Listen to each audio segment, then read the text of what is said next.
Hola a todos. El 28 de mayo de 2012 aquí en Colombia, comenzó la serie documentada El Patrón del Mal, basada en el famoso libro La Parábola de Pablo. Una investigación que duró alrededor de 5 años, la cual inició en 1995, donde Alonso Salazar, exalcalde de Medellín, periodista y escritor, reunió y analizó toda clase de archivos periodísticos y policiales, testimonios de otros capos, familiares y sicarios de Pablo Escobar. Es por eso que actualmente en Colombia, el libro La Parábola de Pablo es considerado como la mejor biografía que existe de Pablo Escobar y el cartel de Medellín. Pero antes de comenzar a analizar los testimonios del Chino Millán, los cuales solo los ha dado en el extranjero, vamos a dejar algo en claro. En nuestro país no existe nada en absoluto que vincule a este tipo con el cartel de Medellín, en los archivos periodísticos y policiales no aparece y mucho menos en los archivos de video, en los carteles de recompensas no está su foto ni nombre y más importante, las personas que vivieron en esa época no saben quién es y en la historia de Colombia no aparece. No sabíamos que este señor existía hasta que vimos unos videos en YouTube de origen centroamericano. Y aunque para nosotros los colombianos es más que obvio que en la serie El Patrón del Mal, John Mario Ortiz, alias Chili, es en la vida real John Jairo Arias Tascón, alias Pinina, al parecer para los centroamericanos no es así. Y nosotros nos preguntamos: ¿con qué fundamentos, personas extranjeras que ni siquiera saben cuál es la capital de Colombia, se atreven a contradecirnos e intentar creer que saben más que nosotros al respecto?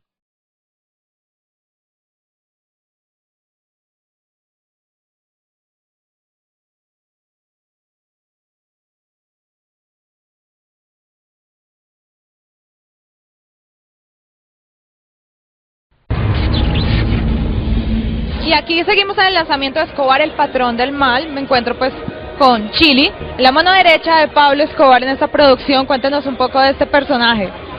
Bueno, este personaje es, como lo has dicho, mano derecha de Pablo Escobar, jefe de toda la escuadrilla militar. Entonces, por lo tanto, me toca encargarme de todo el trabajo sucio que toca hacer. Cuéntenos cómo fue esta preparación, cómo hizo usted para tratar de hacer un personaje como este tan importante en la historia, además. Bueno, la preparación comenzó primero que todo leyendo el libro. Luego, por medio de los libretos, analizando pues cómo eran sus acciones, sus gustos. ¿Tuvo la oportunidad de pronto de hablar o de tener una cercanía, una conversación con alguien de la historia? Sí, claro. Mucha gente en Medellín que de alguna manera estuvo ligado pues como a esta historia, ¿no? Y pues sí, me hablaban también de Pinina, que era pues muy amable, muy jovial, ¿sí? Muy estricto en su trabajo, bueno, se podría decir, muy profesional, ¿no? Sí, muy entregado, sí, muy leal al patrón. Aclarado este punto, ahora nos dispondremos a analizar los testimonios de Henry Millán y los compararemos con los verdaderos datos del cartel de Medellín. Empecemos. Pero fíjate lo interesante, en la década de los 80, año 88, a mí me confrontan ante la muerte, siendo en el ajedrez del cartel el segundo hombre más buscado. Wow. ¿El segundo hombre más buscado del cartel de Medellín? Si era tan buscado, ¿cómo es que en Colombia no sabemos quién es? Mejor veamos quiénes eran los dos hombres más buscados del cartel de Medellín.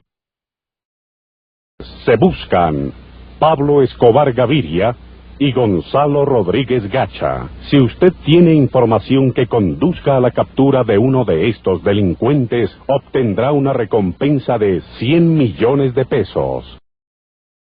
Soy de un país lindo, Colombia. Nacido en Cali, criado en Medellín. Este señor es de Cali, según él, criado en Medellín. Con la guerra tan grande que había en ese tiempo entre el cartel de Cali y el cartel de Medellín, sería un suicidio tener este caleño en un esquema donde todos los sicarios de Pablo Escobar eran de Antioquia. Pero mejor miremos qué dijo en otro video tiempo después. Crezco en una sociedad con el mismo nivel de conflicto. En mi país, Colombia, el barrio Envigado. ¿El barrio Envigado? Lo sentimos, pero Envigado no es un barrio, es una ciudad.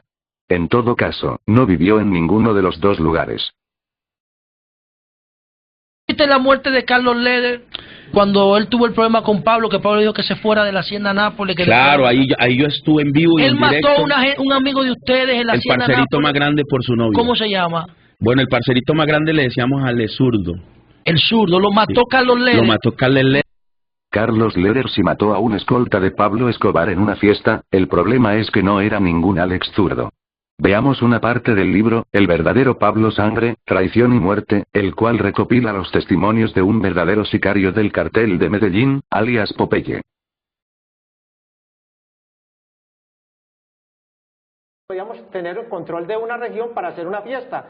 Venían prostitutas como el día que Carlos Leder selló su suerte, que mató al Rollo, un muchacho del patrón, lo mató en una fiesta porque Leder estaba loco, porque él tenía paludismo cerebral y fuera de eso era cocainómano. Es cierto que tenía una relación con García Márquez, con Gabriel García Márquez. Claro. Bueno, ahí hay un libro que habla mucho de nosotros, que es Historia de un secuestro. No quiero decir Historia de un secuestro. Claro. El libro en realidad se llama Noticia de un secuestro, y narra el secuestro de Maruja Pachón, Diana Turbay y 8 personas más. Ordenado por Pablo Escobar y ejecutado por la banda de sicarios Los Priscos, que en la serie El Patrón del Mal son nombrados como los Chuscos. El único problema es que estos secuestros fueron realizados en noviembre de 1990, y según el Chino Millán él fue capturado en 1988, y a principios de 1989 ya predicaba. Entonces, ¿cómo pretende salir en este libro? En aquella etapa clandestina, en aquella etapa final de Pablo Escobar Gaviria, ¿tuviste algún contacto con él? Sí, con él. Pude compartirle, pude hablarle del Señor. ¿Pudo hablar con él? Esto debe ser lo más ridículo que ha dicho este sujeto. Pablo Escobar estaba en total clandestinidad ya que era buscado por la DEA, el Bloque de Búsqueda, la CIA, el Ejército Nacional, el DAS, y los Pepes. El Chino Millán viviendo en el extranjero, ¿cómo hizo para ubicarlo y encima solo para hablarle del Señor? ¿Tú matabas niños? No, ¿Y eso mujeres? es código, tampoco. Los narcos, eso es código, Julio. Eso es código, eso no existe en el narcotráfico, especialmente en la vía escuela. Parece que el Chino Millán trabajó para otro Pablo Escobar, ya que los del cartel de Medellín no eran narcotraficantes, eran narcoterroristas que mataban niños, mujeres, ancianos y todo el que se atravesara en su camino, con tal de cumplir con sus objetivos. Miremos qué dice alias Popeye, que actualmente está en la cárcel de máxima seguridad de Cómbita en Colombia, pagando 26 años de prisión por los crímenes que cometió con el cartel de Medellín.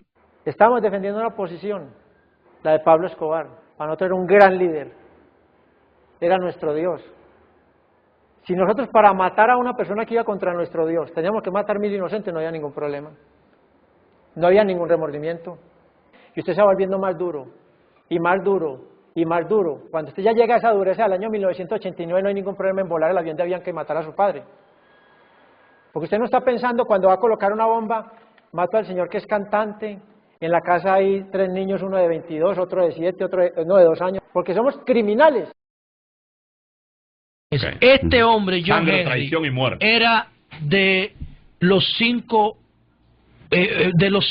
yo no quiero decir el sicario, porque era el entorno de Pablo, era su mano derecha, su confianza, de los 5 hombres que lo acompañaron hasta el final a Pablo. ¿Mano derecha de Pablo Escobar? Entonces alias Pinina y alias Popeye, ¿quiénes eran? Veamos un texto del libro Sangre, Traición y Muerte donde alias Popeye nombra a los hombres de más confianza de Pablo Escobar.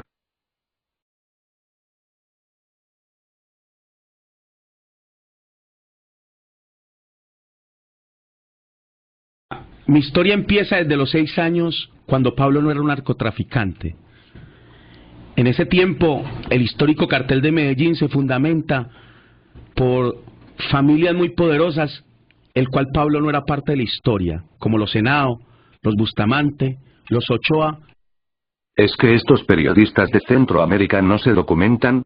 En ese tiempo no existía el cartel, existían pequeños traficantes independientes. Fue Pablo Escobar quien reunió y organizó a los Ochoa, a Carlos Leder, al mexicano, a Juan Mata Ballesteros, Griselda Blanco y Gilberto Rendón Hurtado, y juntos fundaron el cartel de Medellín. Los Henao y los Bustamante no tienen nada que ver con el cartel de Medellín, ya que ellos son los fundadores del cartel del norte del Valle. Fernando Henao Montoya, Arcángel Henao Montoya alias El Mocho, Lorena Henao, José Orlando Henao, Hernando Gómez Bustamante alias Rasguño, Juan Carlos Abadía alias Chupeta, Don Diego, entre otros. ¿Cuándo matas la primera persona? 12 años de edad, mi bautismo. ¿Quién era?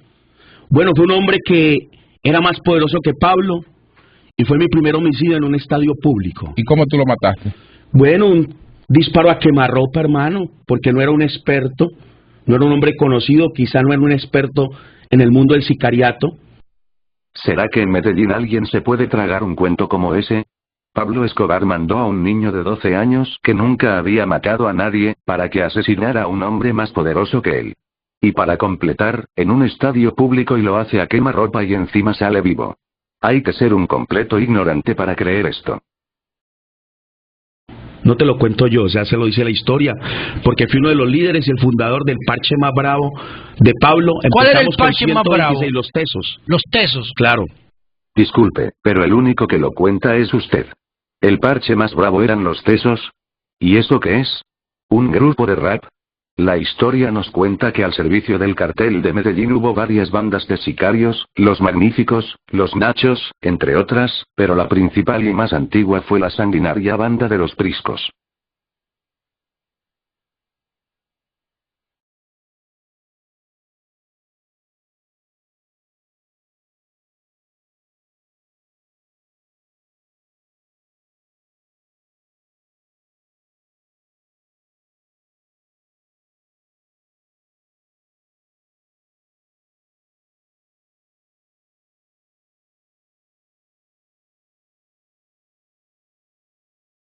Claro. Estás libre ahora. No, nosotros Eso somos... aparte del perdón de Dios, o sea, hablando de justicia humana. Es muy práctico. Nosotros somos parte de una readaptación social que se llama Amnistía.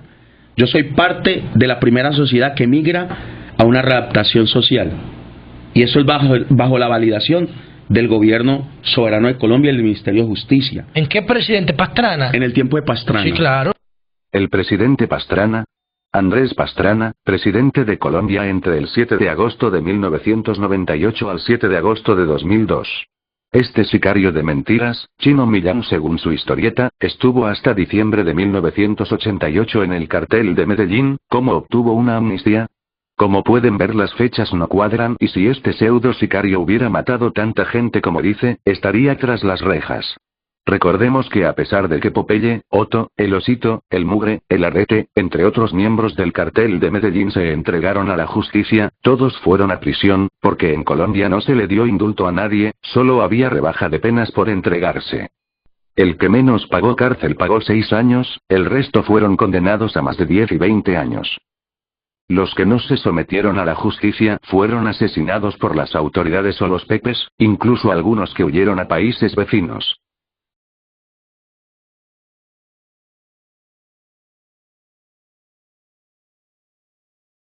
Precisamente mi fundación es una fundación patrocinada por el presidente de los Estados Unidos en diferentes países del mundo. ¿Pero desde cuándo? Wow, desde el año 89-90. Ya en 1989 tenía una fundación en Estados Unidos. Según él, supuestamente se retiró del cartel en diciembre de 1988, era drogadicto desde los 7 años y había matado más de 200 personas. No hay que ser experto para saber que una persona así necesita de un tratamiento psicológico especializado para lograr su rehabilitación y readaptación a la sociedad, lo que en muchos casos no se logra al 100%. A esto se le suma que en su autobiografía dice que a finales de 1989 conoció a una mujer en Brasil que le predicó el evangelio. ¿Cómo hizo para salir de Colombia y viajar a 2 países y sin rehabilitación y sin amnistía y hasta sin visa? Ya que él mismo dice que fue después de 1990 que lo indultaron. ¿Cómo diablos le otorgaron la visa para Estados Unidos a un delincuente? Pues sencillo, se la dieron porque no tenía antecedentes penales, porque no fue sicario de ningún cartel. Antes de convertirme yo ganaba $6.5 millones por atentado con Pablo. Tenemos hoy con nosotros a John Henry Millán. Desde los 13 hasta los 17 años trabajó como sicario o asesino a sueldo. Ha matado varias personas por contrato. Por cada asesinato le pagaban de $5 a $10,000.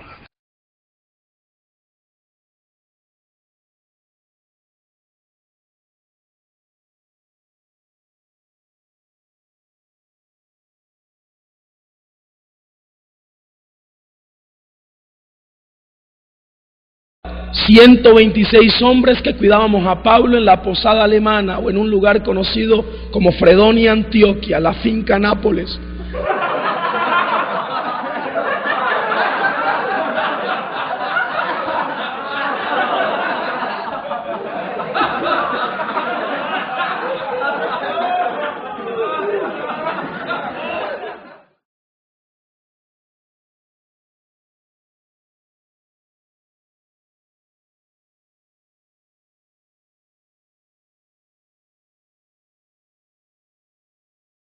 Nosotros vivíamos en un recinto llamado la finca Nápoles, en Fredonia, Antioquia.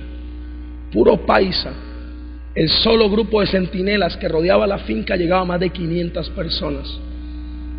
Afuera tenía a John Lennon, una figura estatuada en oro de 24 quilates que se la estatuó Botero, evaluada de más de 10.5 millones. Ya dijimos que no es finca Nápoles, es Hacienda Nápoles. Y no está en Fredonia, está ubicada en el municipio de Puerto Triunfo. La estatua de John Lennon no está afuera de la Hacienda Nápoles, la famosa estatua se encuentra en una propiedad de Carlos Leder, llamada la Posada Alemana, en la ciudad de Armenia. No es de oro de 24 quilates, esta estatua es de bronce. Y no es una obra de Botero, fue hecha por otro gran escultor colombiano, llamado Rodrigo Arenas.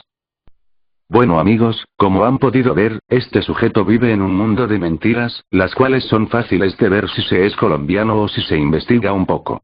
La gente que no conoce nada sobre la verdadera historia del cartel de Medellín se traga fácilmente estos cuentos.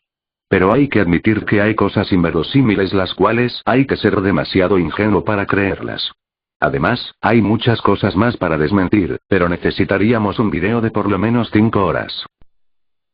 Las pocas cosas coherentes que cuenta Henry Millán en sus testimonios, son cosas que cualquier colombiano las sabe, sin necesidad de haber trabajado para Pablo Escobar, ya que desde los inicios de la década de los 90, se han publicado muchos libros y se han hecho muchos documentales en nuestro país.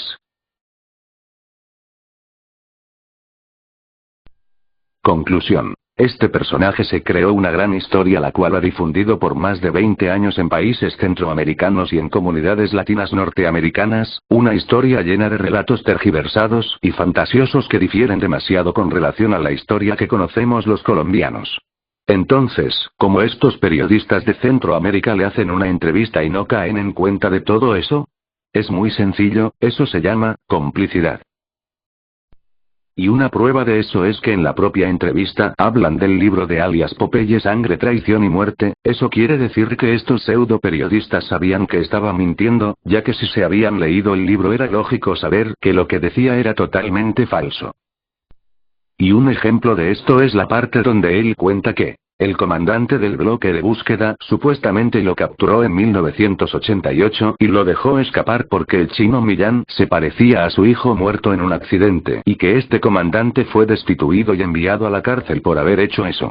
Algo realmente descabellado, primero porque el comandante de ese grupo se llama Hugo Martínez Poveda y su hijo Hugo Martínez Bolívar y ellos dos estuvieron en el operativo en el que le dieron de baja a Pablo Escobar en 1993, y segundo porque el hijo del comandante sí murió en un accidente pero fue en el año 2003, lo que ratifica una vez más que es una historia inventada a la cual le revolvieron hechos reales fuera de tiempo, más nombres falsos para dificultar la verificación de los datos y una dosis de ficción digna de Hollywood.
Era corredor campeón internacional de ciclocross y velocidad en persecución, Daytona.